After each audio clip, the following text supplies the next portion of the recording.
1 2 1 2. Let me double check to see, and it looks like we're good. Oh, I gotta cap the window for the news articles. Welcome everyone to Keep Up Podcast number 3. It's Monday. I said I'd be back on Tuesday. Here's a little treat for everyone. Welcome. I just, felt like doing it, and I didn't get to listen to a podcast today. My shirt's all crooked. My V-neck is going too crazy on me. So it's getting hot, and it's hot in here. I didn't cool the room down. I just hopped on. My mic stand broke over the weekend. I should put that in the title. Weekend recap. Go over the interesting stories I saw over the weekend, and hope everyone had a good weekend. So let's get started. Excuse me, taking a drink. We got a couple stories. There's over the weekend. Well, let's recap the weekend first. Saturday, I had work. I went to work out before work, and hold on, my OBS camera is frozen. Is it me or is it am I still good? Hold on, stand by. Waiting for everything to, should be good. Sorry about that. Oh, let me get this one more thing real quick. Here we go. Yo. All right. Weekend recap real quick. Just went to work, but before work I went to the gym in the morning, start my day off, because I think I stayed up Friday night, and there's this weird window, like if I wake up, I'm not gonna sleep correctly. So if I wake up in the middle of the night and I'm like, I can get another hour of sleep, but I feel like I'll sleep in past my alarm for work, so it makes it harder for me to fall asleep. And when I do that, I just end up staying up, so I get like 3 to 4 hours of sleep, and that's what happened with the morning. Then I go work out, I go to work, and I think I had a really late work day on Saturday, and after that came home. I didn't do anything. I think I crashed because I was just tired. So chilled, Saturday, Sunday, relaxed, watched some football, and just chilled, got ready for the week.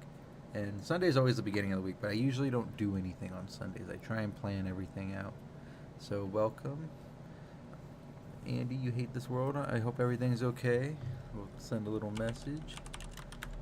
And and then this week we're gonna, set some goals and go over the stories that I found interesting, present this. And a podcast I really like didn't go live today, so I'm like, I have nothing to listen to for tomorrow, so let me make something and see what I can improve on. And this is what that's going to be. So we got a lot of interesting stories. Let me get my window cap for it. And I saw weird mom behavior. I saw this cop story. The cop story is going to get everyone triggered. And then oysters. The oysters. People are dying from oysters. Oops, that's the wrong thing. Is it this one?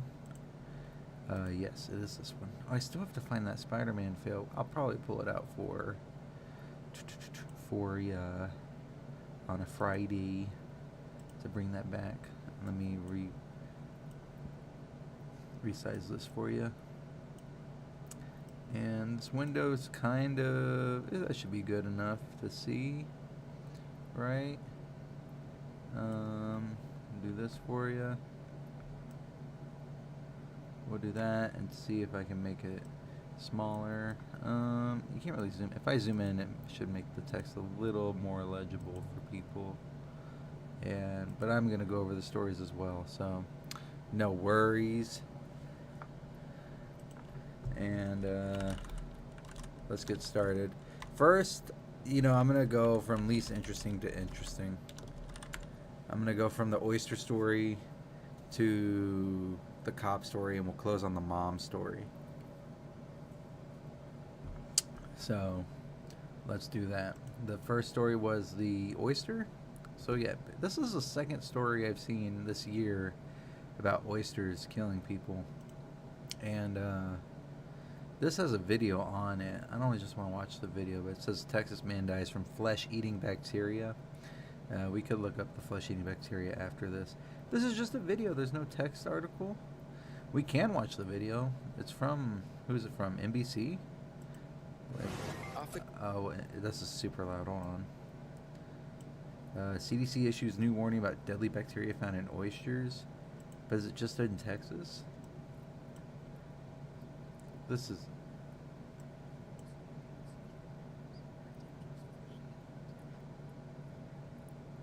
Alright, we'll look up Vibrio. And this is kind of dumb. I want the article. I need the article. Here's an article on it. So, it says a Texas man died in his 30s. Died. I'm in my 30s, so, you know. This is kind of weird that in the modern era, people are still dying from oysters, you know? Like, is it worth the risk? I've never had them. And I know if the first time I try it, it'll be my last time, you know? Vibrio's coming after me. So it says a Texas man in his 30s died of a bacterial infection caused by Vibrio vulnificus after eating unsafe oysters earlier this month. Now, what makes them unsafe? With a mortality rate of 33%, this bacterium is particularly deadly for those with underlying health conditions, including liver disease, immunosuppression, or diabetes, per a Galveston County health report. So it's more risk for those types of people with liver disease. I don't think I have liver disease, but I when you drink alcohol and you take pills, it's hard on your liver. I take supplements, but I don't take like ibuprofen a lot. You know, I try and limit the reliance on medications. If I get a headache, I'll do some water or some breathing exercises before I go to a pill, or just tolerate the headache for as long as I can. Let's see. This says Galveston County Local Health Authority Dr. Philip Kaiser said to Fox News, "We've actually gone to the restaurant where he was eating and we pulled oysters from the shelf. There are tags on them so we can identify the lots, and the state is actually analyzing them to see if we can find the bug in the particular lot of oysters." So they're backtracking the Vibrio, where it came from, to see if there's a source and they can prevent people from eating it from that particular area, which is cool. That'd be cool if they found it. Excuse me, taking a drink. Since Vibrio lives in warm water, contraction rates peak during the summer.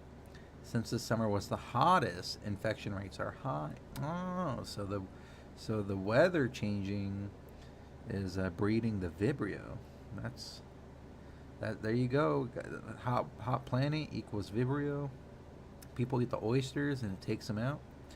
Galveston's county report explained that contraction can occur when raw or uncooked seafood, salt water, or brackish water comes in contact with wounds. Infection can also happen for those with compromised immune systems when they eat raw or uncooked seafood containing the bacteria. Wait, what was this about? This says, it's explaining how you can get it, pretty much. It can occur in raw or uncooked seafood, and then in waters, and infection. So that's what that one. Tattoos fall in category of an open wound. Yeah, I know when you get a tattoo, it looks like a scab, right? It's all shiny. You don't want to touch it, and they always tell you keep it clean. And let's see what else this is saying. That says Vibrio contraction is common during floods, which have happened frequently in the recent months with the weather's been crazy this year. It's been rain, heat. We had a hurricane go through California, which was wild. So, this is related. Oh, is it related? I thought I was talking about a hurricane part of the story. It provides symptoms: watery diarrhea, stomach cramping, nausea, vomiting, and fever. And if you get the infection in the bloodstream, this says you can get fever, chills, low blood pressure, and blistering skin lesions. My goodness, how would you even know? Like At what point, you eat it, and after you eat it, you don't feel good, and you're like, man, I feel like I got food poisoning, and I think that's what people chop up whatever they eat, and they have a bad reaction, like, oh, I got food poisoning. What's up, Hamza? Welcome. Like, oh, I got food poisoning. Never go back to Chipotle again, because Chipotle was breeding Ebola for a long time. Was it Ebola Chipotle was dishing out? Or, let's look it up real quick. Chipotle, uh, what was the food poisoning? Chipotle is a restaurant chain involved in several food poisoning. Oh, E. coli, not Ebola. Ebola is totally different. What's Ebola, real quick? Ebola is a viral hemorrhagic. How do you say that word? Hemorrhagic? Hemorrhagic? I'm going to say hemorrhagic. Oh, can this say it? Hemorrhagic fever in humans and other primates caused by the Ebola viruses. Symptoms typically start. This is just Ebola. I mixed Ebola and E. coli. You know. I want to see how you pronounce this word real quick. I think it's hemorrhagic, because it's hemorrhage with an IC, and then the pronunciation key says hemorrhagic, so it's hemorrhagic. Hemorrhagic. Hemorrhagic. You enunciate the hemorrhagic. All right. Well, I was close. All right. So that's what the oysters are doing. We can't eat the oysters during summer. It looks like. Emergency medicine. This is back to the oyster article. If you have wounds, maybe stay out of water if you suffer a cut. And this is in fresh water. Like, people get this. They get this stuff when they swim in freshwater lakes. They get the brain-eating virus, the flesh-eating disease, right? Let's look up Vibrio real quick. I don't want to dish out incorrect information. I know some stuff, but I don't want to be like, yeah, you swim in a lake, you're gonna die, and that's not it. What is Vibrio vinoficus? Here's Wikipedia on what this is a species of gram-negative motile curved rod-shaped pathogenic bacteria of the genus Vibrio. You understood all that? Because I did. It's totally broken down for you. It's present in marine environments such as estuaries. Bro, is this like the spelling bee today? What's going on with this word? Estuary is a partially enclosed coastal body of brackish water. And then brackish water, we're just breaking this down, yo. Sometimes termed brackwater is water occurring in natural environments that has more salinity than fresh water, but not as much as seawater. So it's like an enclosed water area, and it has some salt, but not as much as the ocean. So that's what estuary. I want to see if I'm saying this right now. This is how you learn, people. Let's see.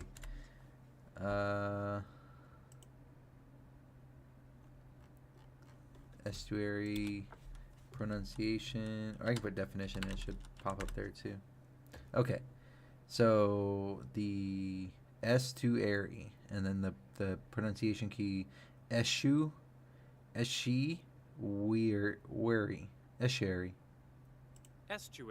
Estuary. I was close. I am good at this, yo. I am good at the speaking and reading. I'm just a thespian. Did I use that word correctly? Let me see, real quick. Thespian definition: relating to drama and the theater. An actor. Okay, so I'm not an actor. I'm not a thespian. We'll have to come back to that. I just like the word thespian. All right, back to Vibrio. Vibrio, I think, isn't Vibrio a brand of something? And let's see. I was taking a drink. Let's see. Present in marine environments And one strain of Vibrio is bioluminescent. Oh, that's cool.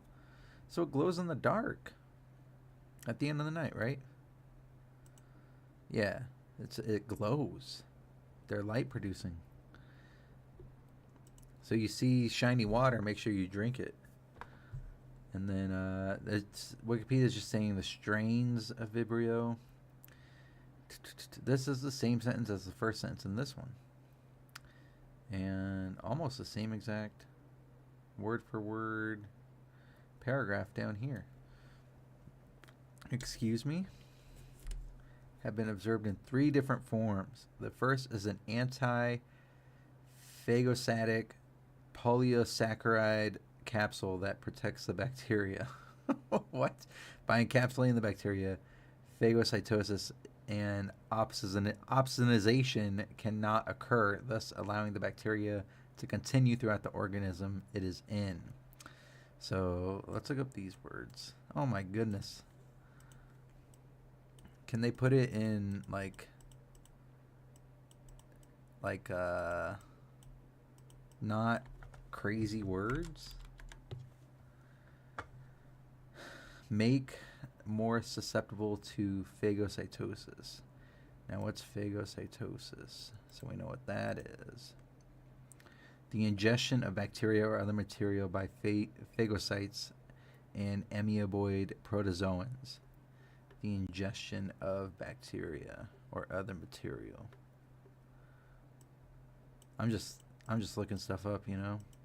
I haven't heard these terms in a long time. Phagocytes are cells that protect the body by ingesting harmful foreign particles, bacteria, or dead or dying cells to eat or devour. Is the Greek? Their name comes from Greek phagian, to eat or devour. So Vibrio is attacking a cell that eats and ingests other bacteria, I'm guessing, by basing it off this. And then the second way that Vibrio has been most harmful is with some of the toxins that it creates.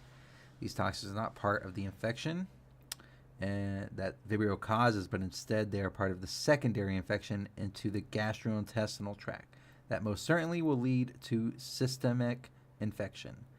And lastly, has been seen cause more harm in patients who have higher levels of iron. And I don't have it yet, Hamza, and I'm trying to do this. Hold on. What was that last part? That last part was... It was... Let's see what...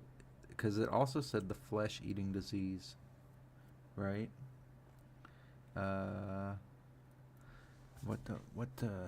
Is Vibrio vulnificus? Vibrio vulnificus, the flesh-eating disease? Let's see. Flesh-eating disease. This says that if you look up flesh-eating disease, it says necrotizing fasciitis. Also known as flesh-eating disease, is a bacterial infection that results in the death of parts of the body's soft tissue. I'm trying to see if there's any connection to Vibrio in this, because if you look up the oyster story, right? Was it this one? Let's go back real quick. So far we learned Vibrio vulnificus is a crazy bacteria that develops in oysters with warm water and has a 33% kill rate with people and higher kill rate of other people with certain was it preambles? Is that the word? This is just the vernacular podcast now. We grow our vocabulary here. we've learned like 20 words in this so far. Preliminary preparatory statement. No. Disposed. Predisposed. Inclined to specific action or condition. I would say predisposed is the word that would better work there. So, Vibrio vulnificus and wounds from the CDC, and then we'll move on. I just want to see if it is flesh-eating bacteria. It says it right here. Some Vibrio vulnificus infections lead to necrotizing fasciitis. Fasciitis? Fasciitis. I'm going to look that word up. That's the last one I look up, I swear. Fasciitis. Meaning. Definition. I need the pronunciation. This doesn't provide it. Let's see it real quick. I need pronunciation. Oh, this is a 1-minute video on how to say it. Let's see. From Bing Videos. Go back. Hold on.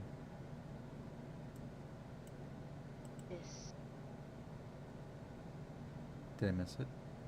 Fasciitis. Fasciitis. Silver, what's going on? We're going over the it's a flesh-eating disease. Fasciitis. That's hard to say. Fasciitis. Fasciitis, like fascist, but with an itis at the end. So yeah, I was partially right how this leads to the flesh-eating disease. I thought it was the same thing, but this says Vibrio infections that lead to necrotizing fasciitis, a severe infection in which the flesh around an open wound dies. Some media reports call this kind of infection flesh-eating bacteria, even though the necrotizing fasciitis can be caused by more than one type of bacteria. So, long story short is that the oysters are not worth eating, you know? If we look up oysters real quick, oysters death, this was from 5 days ago. But if we look up another story that happened this year, if we put oyster death 2023, how many stories come up? And then a man in misery died after eating raw oysters. This was when? I wish you could put how many people died from oysters and it just gives you a number. September 18th. That's today. Texas man. That's the one we just know of. August 19th. Man dies after eating 1 in a billion bad oyster. What? Oh, this is a video. I need articles, buddy. Let's see. Is it loud? This says Florida man died after eating a 1 in a billion bad oyster. The death was reportedly traced back to the Rustic Inn Crab House in Fort Lauderdale, where the man ate before he got sick with Vibrio, which we just learned about. He is the second person in the state to die from raw oysters this month. So that's 2 in August. Both cases involved oysters sourced from Louisiana. I wonder if the guy in Texas, oysters are bacteria that don't look or taste any different. So the bacteria taste amazing. That's all we know. You know, add some garlic, add some, do you eat oysters with sauce? And boom, Vibrio infection. But that's pretty wild. That's 3 accounts this year that we found. We found a guy in Texas. I need a state map. We gotta find the source. State, U.S. map. I know where Louisiana is between Texas and Florida. Yo, look at this. Can I zoom in? All right. Louisiana, Texas, Florida. And the Gulf of Mexico. Oh my goodness. Gulf of Mexico temperature. History? Water temp. Let's see. I need like a timeline of this. We can solve this. I need. What are you doing, Bing? Bing's going crazy? Oh, okay. Hold on. I'm pulling it up. Water. Gulf of Mexico. Let's put that in correctly. Gulf of Mexico. Water temperature. Water temperature. Let's put in August. Because that's when people died. Around 85 degrees Fahrenheit. I need a history, a heat map, a wave map. This is from 2023.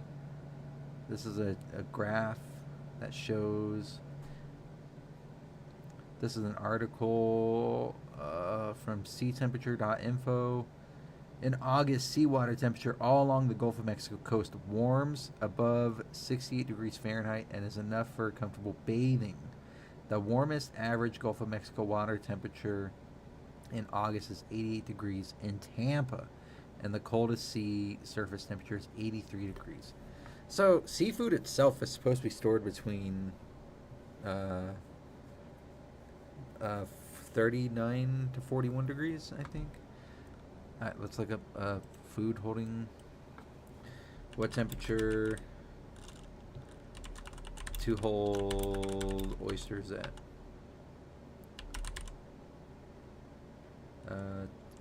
Safe cooking temp for oysters. What temperature?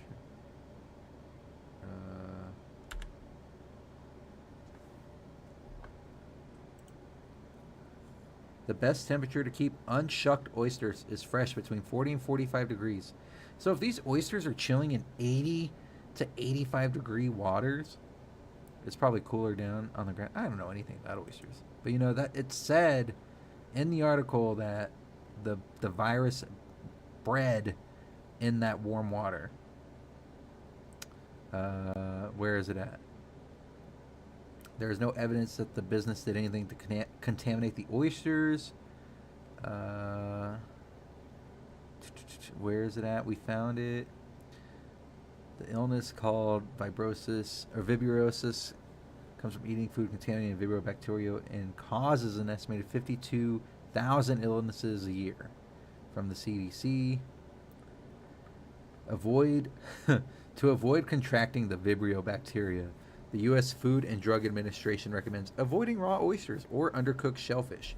Heat can kill Vibrio volnificus, so the agency says you should thoroughly cook shellfish.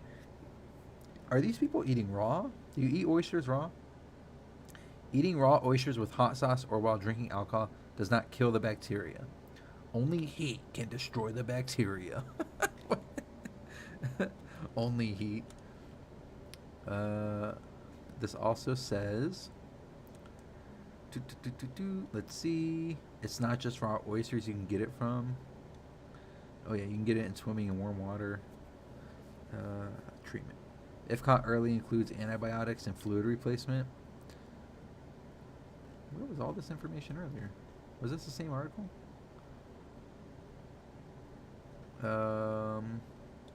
There was an article where it said it was breeding. It breeds in warm water, I thought. Looking at the water temperatures, I just want a timeline of days of water temperature to where you can see the change in the water. Because I remember there were stories over the summer that fish were boiling in the water, right? Let's see. Fish boiled in, let's put Gulf of Mexico. Top 10 tasty fish. I thought there was a story of that. Fish boiled in Gulf of Mexico. I don't know. All I know is seafood is very high risk with bacteria. It's always like seafood. And do you eat them raw? Do you eat oysters raw? Do you eat oysters raw? Raw oysters can carry harmful bacteria. Oysters linked to outbreaks of food poisoning or recalls make the news center to see. Both raw, this is from People Also Ask, from eatingwell.com. oysters.com. I have so many tabs open, I gotta close like 50 of them. You might love slurping on some oysters on a warm day with a glass of white wine in hand. Or perhaps on a first date? That would be disgusting. Why would you eat oysters on a first date? Let alone raw, you gotta slurp them up? Did you know that those oysters you're eating are actually alive? This person wrote this article. Why are oysters alive? When you slurp back oysters raw, they are still alive. That's disgusting. I think the only thing closest I've eaten is calamari, and that was like a squid, which is gnarly. All right, this is interesting, but I am done with the oysters. Don't want to be slurping anything on the first date, let alone oysters. Next on the docket is this cop story. This cop story I heard last week. It's kind of wild. So it's right here. This cop was caught on a body cam laughing about a grad student that he killed, right? And then is this the first one? This one was written 2 days ago. So what I know about this story is that a cop was speeding through an intersection, hit a college student, and laughs about it, you know? And it's like, there's more information which we'll go over right now. But this is from the New York Post. The story written by Isabel Kian. Thank you, Isabel. Let's see what Isabel wrote. There's a video format too, so let's see. This says, newly released body cam footage reveals a Seattle police officer laughed and made light of a death of a young woman who was struck and killed by a cop car, joking she had limited value and that the city should just write a check. So right away, that's like not something you would want the people who are supposed to protect us saying when they make a mistake. Like, clearly it's a mistake because no one goes to work looking to take away someone else's life. But also, they downplay it so much that it's like, why? Where is the humanity? Like, is this not the first time this has happened for you? Like, yeah, just, just write a check. We'll do it all the time. Another person we hit, what are they going to do to us? We're the cops. They can't stop us. What are they going to do? Put us in jail? Officer Daniel Otterer can be heard in the video discussing the investigation into a wreck involving 23-year-old grad student Janavi Kandula. Did I say that correctly? Janavi Kandula, who was struck and killed by his colleague. So Daniel Otterer isn't the cop who said this, right? And the colleague, Kevin Dave, I believe is the one. This happened in January as well. Otterer says she is dead before bursting out laughing. Oh my God. And then, no, it's a regular person, he says, referring to Kandula. Toward the end of the video, Otterer can be heard saying, through bursts of laughter, yeah, just write a check, $11,000. She was 26. Oh my God, bro. I didn't know this story was so like he's so blunt. He's so blunt about it. He's like, yeah, I'm gonna clock out in 2 hours and go back home. It doesn't matter. That's insane. Why would you? Where is if I freak out if I hit a cat, I avoid squirrels. I haven't hit an animal in the last time I remember hitting an animal was when I delivered pizzas. And I hit a cat and I felt awful. I stopped the car. I couldn't find it. And all I knew, I saw the cat. I hit the brakes, but it wasn't in time because I heard a doof. And when I hit that cat, all I heard was, the cat, using its last energy to groan at me like, you bastard. And I'm like, bro, you ran under the car. What was I supposed to do? And I didn't see you until the last second. This dude hits a student. And it's like, yeah, no big deal. You know, fuck it. Fuck this guy. Oh my God. I was like, I heard the story. I'm like, wow, there's got to be more. And this is just like, nope, this is how it is. Otter, who serves as a Seattle Police Guild's vice president. So his partner, Otter, not the bad guy. Wait, no, Otter is the bad guy? Were they both in on this? There's two people. There's Kevin Dave. Officer Kevin Dave, who was struck and killed by his colleague, Kevin Dave. So Otter, these are just two cops, both playing along with each other.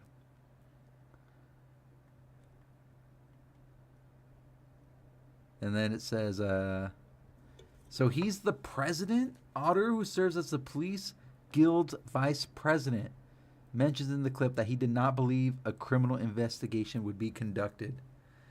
Oh my. What's this? Is this part of this? Oh no, this isn't anything. So this is Daniel Otter. This is a picture of him. Officer Daniel Otter was caught on body cam. I'm guessing this is him. Joking about the fatal collision one day after the accident. I think they blurred out the body. Because he's on his knees. And it says, Seattle police officer Kevin Dave fatally struck 23-year-old grad student Janavi Kandula while speeding in January. So this says, I mean, he was going 50 miles per hour. That's not out of control. That's not reckless for a trained driver, Otter said. However, a report released in June revealed that Dave was actually driving 74 in a 25. Oh my God. That's flying through a school zone. That's going highway speed in a school zone, my guy. And the cops are doing that. Otter responded to the scene of January 23rd, crash to conduct a drug test on Dave. Otter responded to the scene of the January 23rd crash to conduct a drug test. Timestamps on the body cam footage show that his call to another colleague about the incident took place the following evening. Dave had chirped his siren but did not have it running continuously as he plowed into Kandula, a master's student at Northeastern University Seattle campus. Oh my God. And this is Kandula, a 23-year-old. Kandula, you deserve way better than anything. You were better than all of us. You were going to be what were you going to school for? What does it say? I'm trying to see. It's making me sad. I just saw the story. I'm like, let's talk about it. I didn't know it was this fucking not crass. Like they just treat it like it's nothing. Was set to graduate in December of this year. That's literally 3 months from now. Bro. What a story. This is insane. Footage from Dave's body cam reveals he admitted he fucked up after speeding through an intersection of Dexter Avenue where the speed limit's 25 and 20. So this is a slow-ass neighborhood. Like, why are you flying 3 times the speed limit? If I go 10 miles over the speed limit, it's a crime. Moments after reaching the top speed, he can be seen slowing the car before striking Kandula at the fateful intersection. So he sees her. Actually insane. He performed CPR. He performed CPR on the student who arrived at Northeastern University in Seattle from India to pursue a Master's of Science. Oh my goodness. Master's of Science Information Systems at the College of Engineering. Bro. They're going to dedicate something to her from the college. Or, you know what would be cool? If the college, like, gives the diploma to the parents. Like, I think that's going to be my prediction. If that's... because normally colleges, if a student's that close, I think, like, they do, like, a commemorative thing for people who are almost there but die in some way. which is sad. But they like if she was gonna graduate from an with a master's, that means she was like done, done. Video of the shocking phone call that came, Video of the shocking phone call that came a day after the deadly collision was uploaded to the Seattle Police Department's YouTube page. Wait, what? Video of the shocking phone call that came the day after was uploaded? Is this the video? The police department released the video, including auditor's comments, in the interest of transparency. So the police department's like, yo, we, like, they're just like, this is what happened. That's all they're saying. And whatever happens, happens. They're not hiding it, which is good. I mean, that's like saying it's public information. So that's why the siren is on the vehicle. Yeah, it said he chirped it like he just put it on, like, you know, you hear it when you go by, like bloop bloop. That's what I'm guessing a chirp is. If you had it on, like if you see a cop car and the siren's on and you hear it, you're going to be looking for it, especially if you're walking at night. You're like, oh, where's it coming from? I don't want to be in the way. But if you chirp it and you don't see it, and you're flying, and most likely, what was her name? Kandula? What was the first name? Most likely, I was trying to see if they had headphones on in here. But most likely, they had headphones on, you know? Anyone in this day, if they're outside, is wearing an earbud. If not one, they have two. Like, I have one everywhere I go. And I'll turn it down if I'm going to interact with people. But if I'm walking down the street, I'm like, I don't want to hear anything but either my music or what I'm listening to. So even if, like, you gotta let, you can hear a siren through a headphone. So that's just lack of everything right there. Let's see what the finish list says. The troubling call was identified in the routine course of business by a department employee. What? And escalated to Police Chief Adrian Diaz, who referred it to the Office of Police Accountability. This also says Seattle Civilian-led Community Police Commission said the incident speaks to the concerns it has repeatedly raised about elements of Seattle Police Department culture and SPOG resistance to officer accountability measures include in the landmark 2017 Police Accountability Ordinance. The people of Seattle deserve better from a police department that is charged with fostering trust with the community and ensuring public safety. This is in Seattle too, you know? Like, what's the crime rate in Seattle? Is it high? Crime rate in Seattle. 54. Wait, what? What did you give me? Seattle has one of the highest crime rates in America? Am I? I need to see a map. Seattle, Washington? Seattle, Washington, crime man. Oh, most dangerous. Is this right? Violent crime rate was 721 per 100,000, reaching a 14-year high. Increased to 56 per 100K in 2021.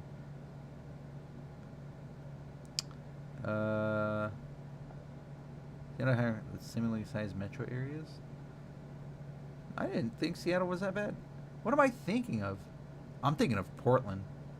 Okay, so, you know, maybe the cop was running away from crime, you know? He had a reason to be flying down a busy intersection. You know? Why do we put our trust in these people? But there was an article released 2 days ago. Seattle cop defends laughing about limited value grad student in police car collision. There's more to this, baby. There's more to this. Let's see what he says.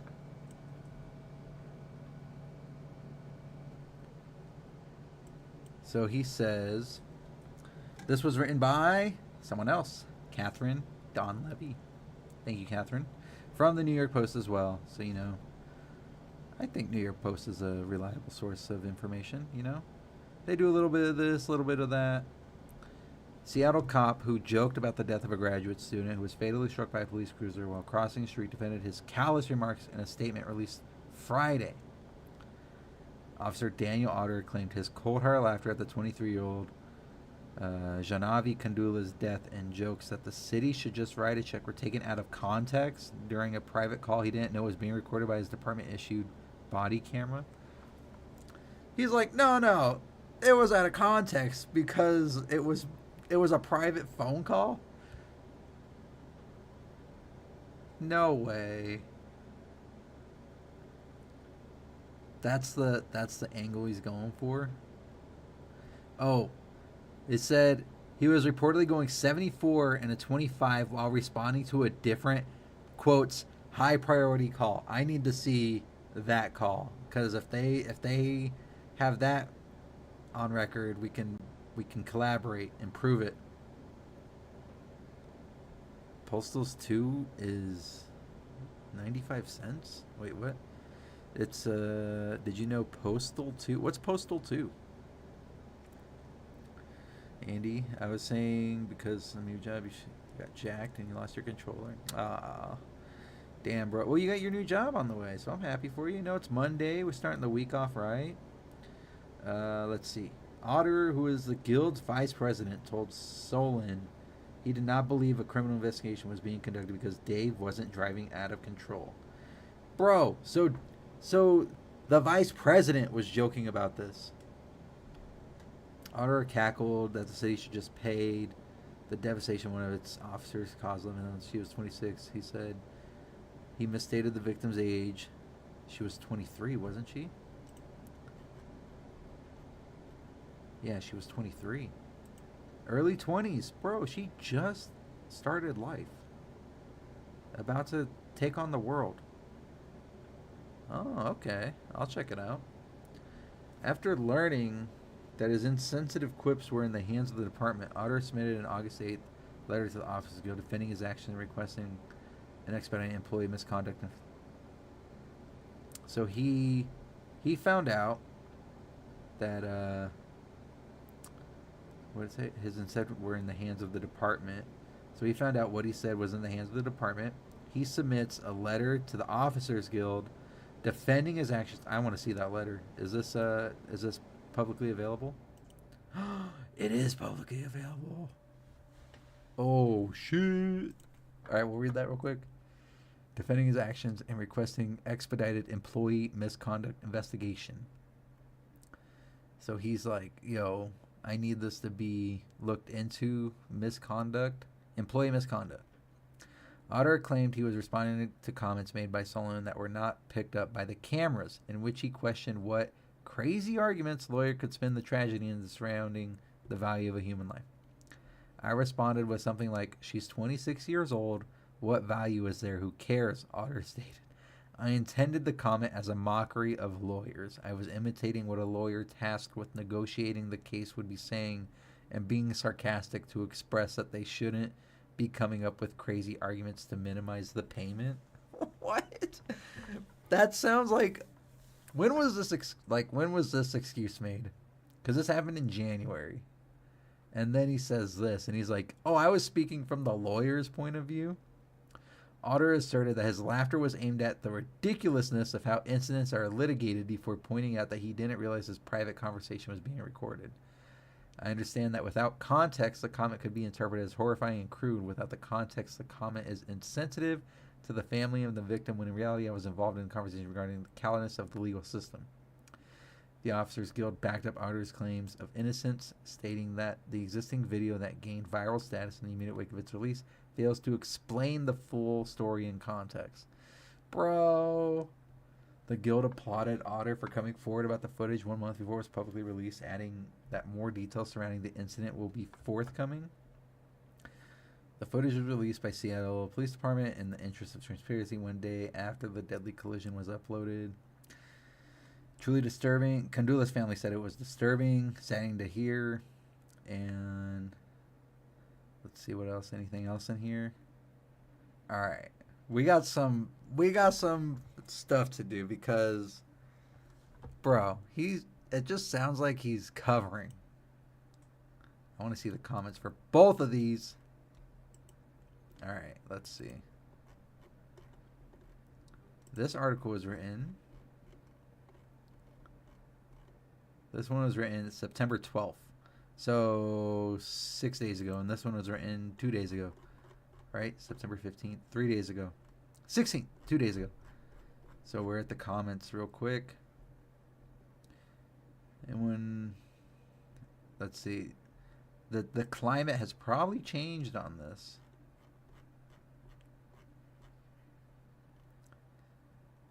Let's see. This was from... I used to be a big law and order person, supported policing, and maybe there were one or two bad apples, but overall, honorable people were involved. Unfortunately, or maybe fortunately, I started watching videos on YouTube with regards to this. There are really thousands. Let's see. I just want to see something like, he said it, he definitely...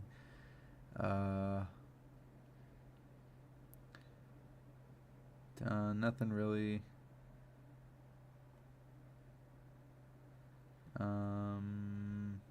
This comment. The Dunkin' Donut store was about to close. What's more high priority than that? Seattle residents have been waging war against its own police for far too long. I wonder what the police climate is in Seattle. I didn't know Seattle was this bad of a location.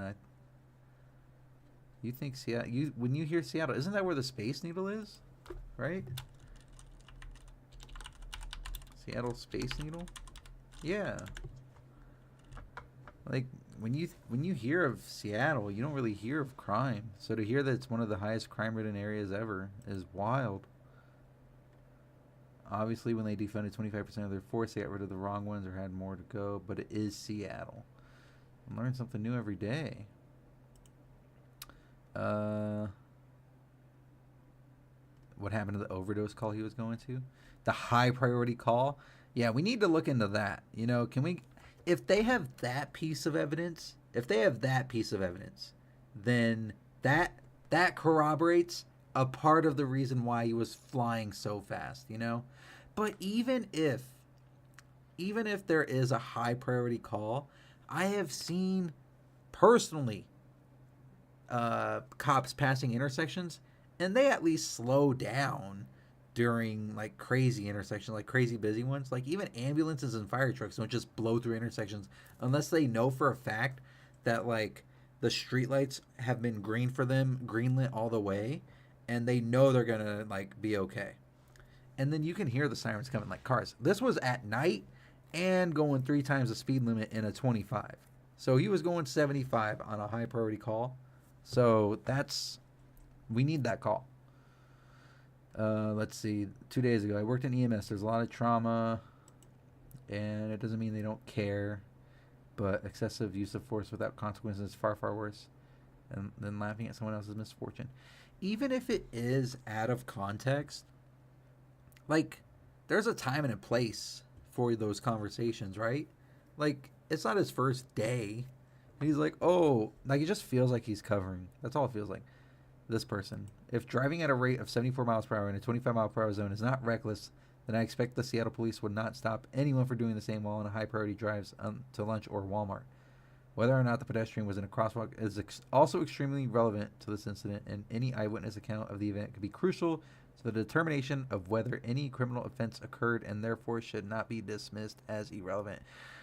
Oh my goodness, you make really run-on sentences. You got to use commas or something, my guy. Wallace. Learn what a comma is. Has a history.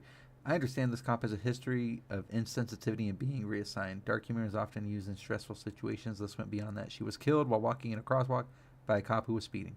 He downplays what he did. He really did downplay it, it feels like. But the downplay was out of context. He said he was on the phone and he was speaking from the lawyer's perspective. Like, he calls his boss or he calls someone and he's like, hey, this just happened. And the boss is like, man, imagine what the lawyer's going to say. And then he says, this is what he says out of context. He says, we had it. All right, I'll set it up again. He goes, he does this. And then he calls his boss. Boss picks up, hey, what's going on? He says, yeah, this just happened. I accidentally hit a pedestrian crossing the walk on a high priority call. And his boss says, man, imagine what the lawyers are going to say. He says to that, yeah, just write a check. $11,000. She was 26. And then he starts laughing. And then, like, his boss is like, ha ha ha, yeah, right? I mean, those lawyers are assholes. Hey, so are we. So it doesn't hold up, my guy. That's not a good excuse. Just admit that you made shitty jokes and you were in the wrong and you killed someone who was better than you in every way, smarter than you, and would have provided more to the world than you. And you just downplayed it. You fucking asshole. So fuck those people, bro. That's all for this story. Oh, wait, the letter. We got to see the letter. Whoopsies. Whoopsies. So this is the Seattle Police Officers Guild official statement regarding Officer Dan Otter video from 3 days ago. Seattle Police Officers Guild understands the attention and outrage surrounding the viral video, which captures highly insensitive comments regarding the death of Janavi Kandula by Officer Dan Otter. Without context, this audio is horrifying and has no place in civil society. It sullens the profession of law enforcement, the reputation of all Seattle police officers, and paints Seattle in a terrible light. We feel deep sorrow and grief for the family of Janavi Kandula, as the video has re-victimized them in an already tragic situation as they continue to mourn her death. We are truly sorry. Some viral videos of police actions shared by media fail to explain the full story/context. This Seattle police video is an example of that reality. The video captures only one side of the conversation. There is a much more detailed and nuance that has not been made public yet. SPOG has full confidence. I'm guessing that's Seattle Police something Guild. Oh, yeah. Seattle Police Officer Guild has full confidence that the civilian-led police accountability system known as the Office of Police Accountability, OPA, will conduct a thorough and fair investigation. Furthermore, SPOG wants our community to know the actions that Dan took to hold himself accountable. Upon being made aware of the existence of the video, Dan immediately took ownership of his actions and authored a statement requesting that the director of OPA consider the course of rapid adjudication. Rapid adjudication is a disciplinary process that was agreed to by the city of Seattle and the SPOG to expedite police employee misconduct investigations so accountability can be swiftly addressed. Reasonable discipline imposed. This was done by Dan more than 4 weeks before the release of the video. There is no doubt that any loss of life is tragic. We as police officers swear an oath of service that mandates that we do our best to protect and preserve life at all costs. Even if we were to lose our own lives in the performance of our duties, with that understood, we also know that in our service to others, tragedy can strike at any moment. This was unfortunately the case in that tragic death of Janavi Kandula. For clarity, we have included Dan's statement to the director. That's below. Dan authored the statement directly from memory and without the ability to watch the video. This vital contextual information has not been included in most media coverage, respectfully. So down below is what he said, Officer Daniel, statement to the Office of Police Accountability. Date, August 8, 2023. Let's see. From him to Gino. Dear Betts, on January 2023. Why was this made so late? If he did this on January 23rd, why did it take until August to write something about it? That's my question. This says, on January 23rd, 2023, I was dispatched from home to assist with a fatality collision involving a city vehicle. I am typically dispatched to most of the city's major injury collisions and fatalities. My duty during these incidents is to investigate the drivers of vehicles for signs of impairment that would make them unsafe to operate a motor vehicle. Which en route, I was notified that a young adult female was severely injured after being hit by an SPD patrol car. Before arriving, I was notified that a female had passed. I received no other information, which is not common. I did not respond to the scene, which is common in most incidents. I will contact drivers blocks from the scene or in the hospital. I responded to the location of the involved driver. After completing my investigation, I left the precinct. While en route home, I called Mike Solon to give him an update regarding what had occurred. The phone call was inadvertently recorded on my BWV. I'm guessing it's like body watch video, which had turned on. The conversation took place in my patrol car. I was the only occupant. During the phone call, Mike Solon stated something to the effect that it was unfortunate that this would turn into lawyers arguing the value of a human life, end quotes. Mike Solon asked me as he was lamenting the loss of a life similar to, what crazy argument can a lawyer make in something like this?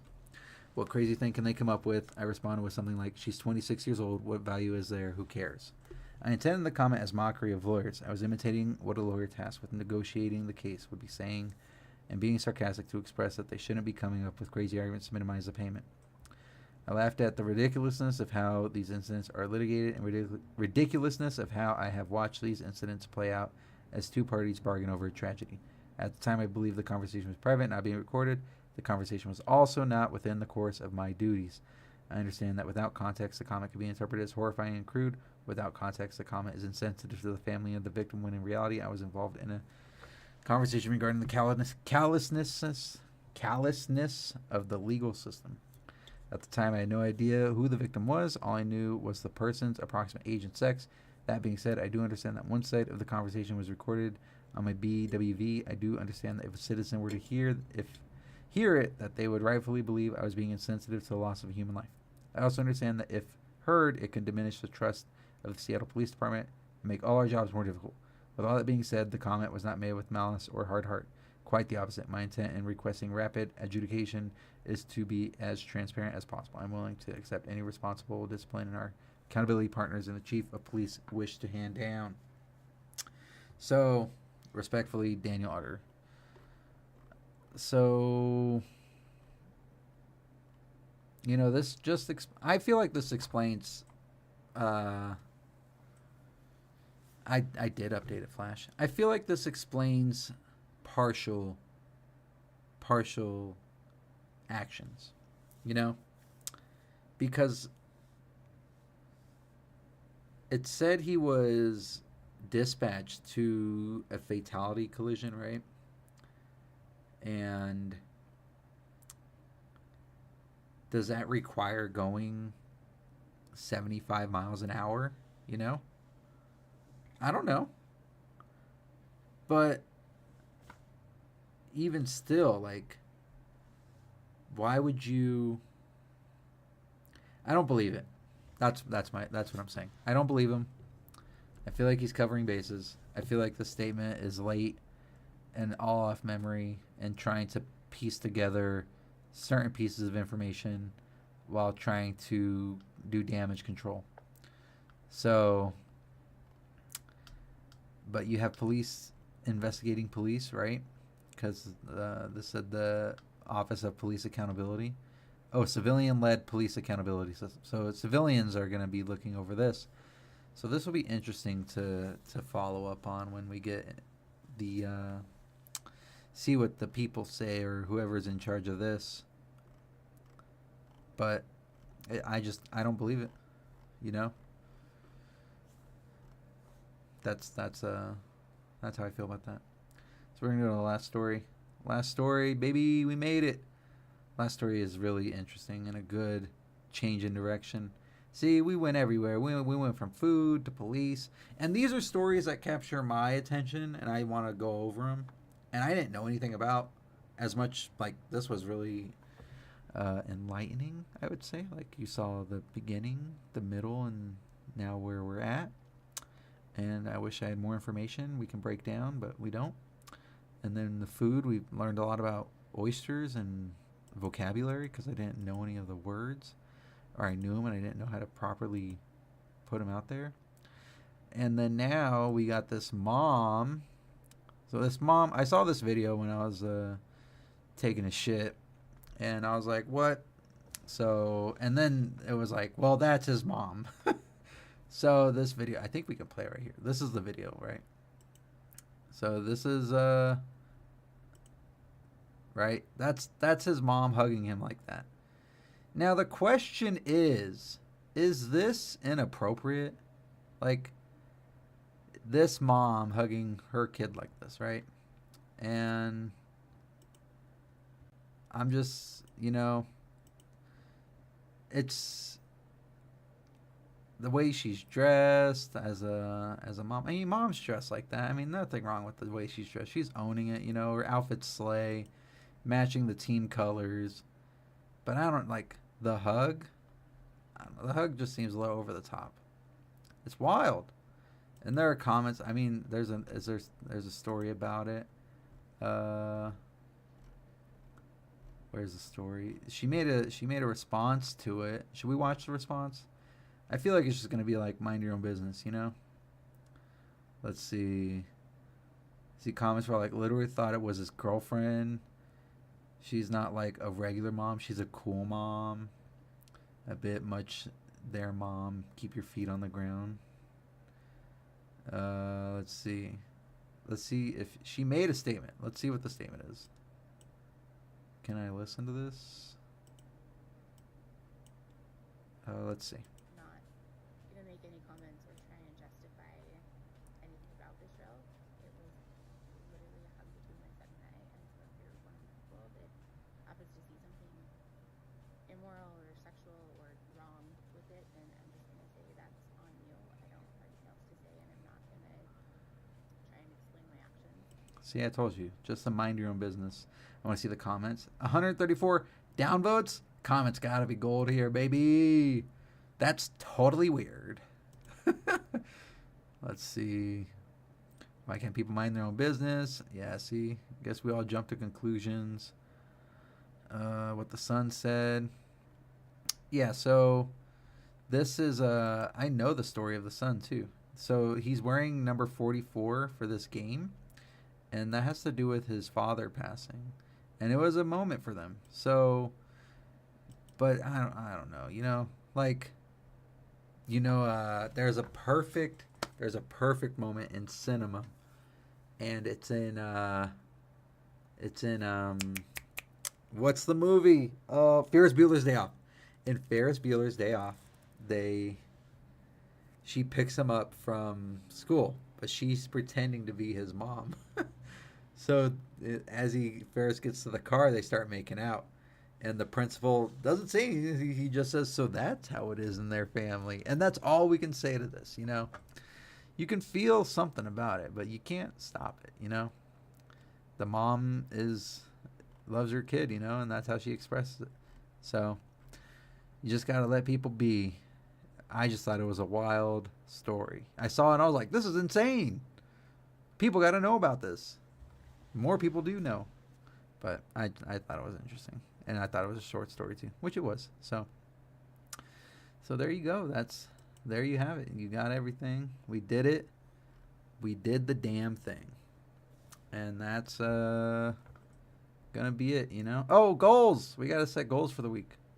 So tomorrow, probably, let me see, new Microsoft, we got new.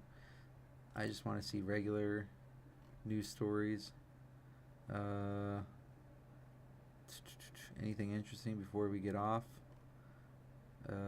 McDonald's weighs in on California fast food bill. Bro, I have issues with the fast food places. They take away our straws and utensils, but that's where it starts. So I get mad about it because if they won't give you a fork now, they're like, we won't give you a fork unless you ask for it. It's annoying. So, goals. Sorry, I got sidetracked looking for something. Let's see. Obviously, make more growth, and it's a new week. If you got anything planned, you're gonna kill it. I believe in all of you. Go for it. Do the damn thing. I believe in you. I didn't know where I was going with this. I just wrote goals down as a note. I'm like, goals? Like weekly goals? Like Monday motivation? So, I don't know. My goals for this week, I would say do 3 more streams. Tomorrow, Wednesday, and Friday. And that's 3. And find more stories to present. It's the Keep Up podcast. We're keeping up with everything around us. You know, there are new games that came out. Mortal Kombat just came out, and I still haven't played it. Moms jumping on their kids, cops killing people, and oysters killing everyone. So it's just too much. Oh, football was on tonight. I didn't even get to watch football. So, go over some of that, see the highlights, set up fails for Friday. So yeah, you got to lay out a plan. You got to make goals. So that'll be it. But let me take this down now. Let me do this. Boop. Oh, hey. Welcome. And this was episode 3 of the Keep Up podcast. Now, if you spent time here, thank you so much. You guys can be doing anything, watching anyone. Chose to spend your valuable time here, so thank you. If you're watching this later, not live, I appreciate it. I appreciate any feedback. If you have anything you want to tell me, hey, let me know. The feedback is the best part. If I see people like, hey, keep it up, hey, I like this, hey, work on this, hey, let's do this, I'm happy, because I just want to improve, and I'm monitoring it to make sure I'm not missing out on anything. And there is another, so I'm trying to figure out this outro, because I'm very traditional with like how people do shows. Like every show people say like a goodbye, like it's mostly a radio thing and some podcast things, and it's new, so I'm trying to build it as I'm going. So the foundation is from Twitch, which I used to say, if you spend any time here, thank you so much. Couldn't have been doing anything, watching anyone, just spend your valuable time here, so thank you. And now I want to say that, plus be sure to share the stream so everyone else can keep up, but that doesn't roll off the tongue. Be sure to share the stream to make sure no one else is getting left behind, because it's called the Keep Up podcast. See, it's like I gotta work on it. I don't know how to close this other than the normal way I used to close it, but that doesn't work here, and I just want to say thank you for watching, and I'll work on it. So thank you. But until next time, you guys, be safe, be kind, and see you next time. Bye.